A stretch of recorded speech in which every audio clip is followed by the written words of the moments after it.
Hello friends, welcome back to my channel Abee's vlogs. എല്ലാവർക്കും happy Onam.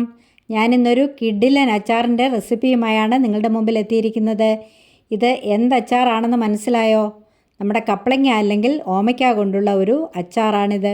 വീഡിയോയിലേക്ക് പോകുന്നതിന് മുമ്പായിട്ട് എൻ്റെ ചാനൽ ആരെങ്കിലും സബ്സ്ക്രൈബ് ചെയ്യാതെ ഉണ്ടെങ്കിൽ ഒന്ന് സബ്സ്ക്രൈബ് ചെയ്ത് സപ്പോർട്ട് ചെയ്യണേ. ഇതുവരെയും തന്ന എല്ലാ സപ്പോർട്ടിനും നന്ദി. അപ്പോൾ ഇനിയും ഇതെങ്ങനെ ഉണ്ടാക്കുന്നതെന്ന് നമുക്കൊന്ന് നോക്കാം. വീഡിയോയിലേക്കൊന്ന് പോകാം. ഈ അച്ചാർ ഉണ്ടാക്കുന്നതിന് വേണ്ടി ഞാനിവിടെ ഒരു മീഡിയം സൈസ് കപ്ലങ്ങ എടുത്തിട്ടുണ്ട്. നല്ലതുപോലെ വിളഞ്ഞ കപ്ലങ്ങ വേണം എടുക്കാനായിട്ട്. ഒരല്പം പഴുപ്പ് കയറിയതാണെങ്കിൽ ഏറ്റവും നല്ലത്. ഇനി ഇതിൻ്റെ ഈ അറ്റം ഒന്ന് കട്ട് ചെയ്തിട്ട് നമുക്കിത് നല്ലതുപോലെ ഒന്ന് കൊത്തിയെടുക്കാം. ഇതിൻ്റെ എല്ലാ വശവും ഇതുപോലെ കൊത്തിയെടുക്കണം. ഇത് കണ്ട കൊത്തുമ്പോൾ കറ വരുന്നത്. ഇനി നമുക്ക് ഈ കറയൊക്കെ ഒന്ന് കഴുകിക്കളഞ്ഞിട്ട് ഇതിൻ്റെ തൊലിയൊക്കെ ചെത്തി നമുക്കിതൊന്ന് അരിഞ്ഞെടുക്കാം. ഓമയ്ക്കയെല്ലാം ഞാനിവിടെ അരിഞ്ഞെടുത്തു. മാങ്ങ അരിയുന്നത് പോലെ ഇതിൻ്റെ ഈ ഒരു വലിപ്പത്തിലാണിത് അരിഞ്ഞെടുക്കേണ്ടത്. ഇനി നമുക്കിത് ഉണ്ടാക്കാം. അച്ചാർ ഉണ്ടാക്കുന്നതിന് വേണ്ടി ഞാനിവിടെ ഒരു പാൻ അടുപ്പേ വെച്ചു. അത് ചൂടായി. അതിലേക്ക് നമുക്ക് നല്ലെണ്ണ ഒഴിച്ചു കൊടുക്കാം. നല്ലെണ്ണയാണ് എല്ലാ അച്ചാറുകൾക്കും നല്ലത്.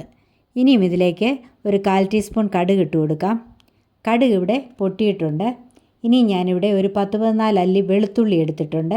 വെളുത്തുള്ളി ഞാൻ അരിയാതെയാണ് എടുത്തിരിക്കുന്നത്. അതും അതിലേക്ക് ചേർത്ത് കൊടുക്കാം. ഒരു വലിയ കഷ്ണം ഇഞ്ചി ചെറുതായി അരിഞ്ഞെടുത്തിട്ടുണ്ട്. അതും കൂടി അതിലേക്ക് ഇട്ട് കൊടുക്കാം. എന്നിട്ടൊന്ന് ഇളക്കി കൊടുക്കാം. ഇനിയും 2 തണ്ട് കറിവേപ്പില കൂടി ഇതിലേക്ക് ചേർത്ത് കൊടുക്കാം. ഇനിയും ഇതൊന്ന് ഇളക്കി വഴറ്റിയെടുക്കാം.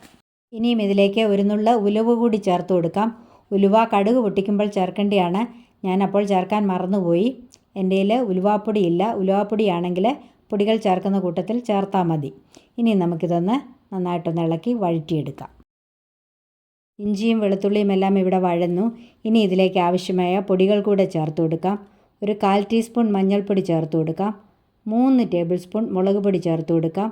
മുളക് പൊടി ഞാനിവിടെ കാശ്മീരി ചില്ലിയാണ് ചേർത്ത് കൊടുക്കുന്നത്.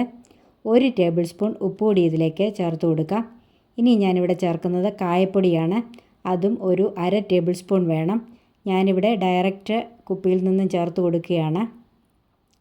ഇനിയും ഇതിൻ്റെ പച്ചമണമൊക്കെ മാറുന്നത് വരെ ഒന്ന് ഇളക്കി നല്ലതുപോലെ ഒന്ന് വഴറ്റിയെടുക്കാം. പൊടികളെല്ലാം ഇവിടെ മൂത്തു. ഇനി ഇതിലേക്ക് കുറച്ച് വിനാഗിരി കൂടി ചേർത്ത് കൊടുക്കാം. ഞാനിവിടെ ഒരു 1/2 കപ്പ് വിനാഗിരി ചേർത്ത് കൊടുക്കുന്നുണ്ട്. ഇനി ഈ വിനാഗിരി ഒന്ന് തിളയ്ക്കണം. വിനാഗിരി ഇവിടെ നന്നായിട്ട് തിളച്ചിട്ടുണ്ട്. ഇനി നമുക്കിതിലേക്ക് 1 ടേബിൾ സ്പൂൺ പഞ്ചസാര കൂടി ചേർത്ത് കൊടുക്കാം. ഉപ്പും എരിവും പുളിയും എല്ലാം ഒന്ന് ബാലൻസ് ചെയ്യുന്നതിന് വേണ്ടിയാണ് പഞ്ചസാര ചേർത്ത് കൊടുക്കുന്നത്. ഇനി ഇത് നല്ലതുപോലെ ഒന്ന് ഇളക്കി കൊടുക്കാം. ഇനി ഇതിലേക്ക് അരിഞ്ഞു വെച്ചിരിക്കുന്ന പപ്പായ കൂടി ചേർത്ത് കൊടുക്കാം. അതും കൂടെ ചേർത്ത് നന്നായിട്ടൊന്ന് ഇളക്കി കൊടുക്കാം. ഇനിയും ഈ കപ്ലങ്ങ ഒന്ന് വാടണം. ഇതങ്ങ് ഒരുപാട് വേകേണ്ട ആവശ്യമില്ല. എന്നാലും മാങ്ങായെ പോലെയല്ല, ഒരല്പം ഒന്ന് വാടിക്കിട്ടണം. ഇനിയും നമുക്കിത് നല്ലതുപോലെ ഒന്ന് ഇളക്കി ഒന്ന് വാട്ടിയെടുക്കാം. ഇൻഫ്ലമേഷൻ കുറയ്ക്കാനും ഹാർട്ട് ഡിസീസ് തടയാനും ദഹനത്തിനും ഇമ്മ്യൂൺ സിസ്റ്റം ബൂസ്റ്റ് ചെയ്യാനും ഒക്കെ വളരെ നല്ലതാണ് ഈ പപ്പായ.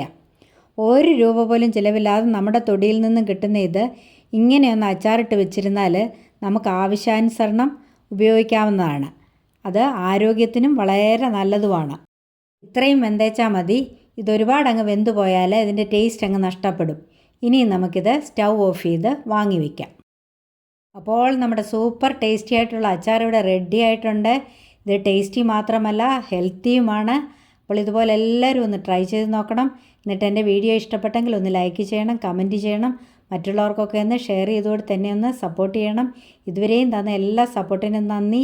തുടർന്നും എന്നെ സപ്പോർട്ട് ചെയ്യണം. അപ്പോൾ ഇനിയും മറ്റൊരു വീഡിയോയുമായി കാണാം. Till then bye bye, take care, thank you.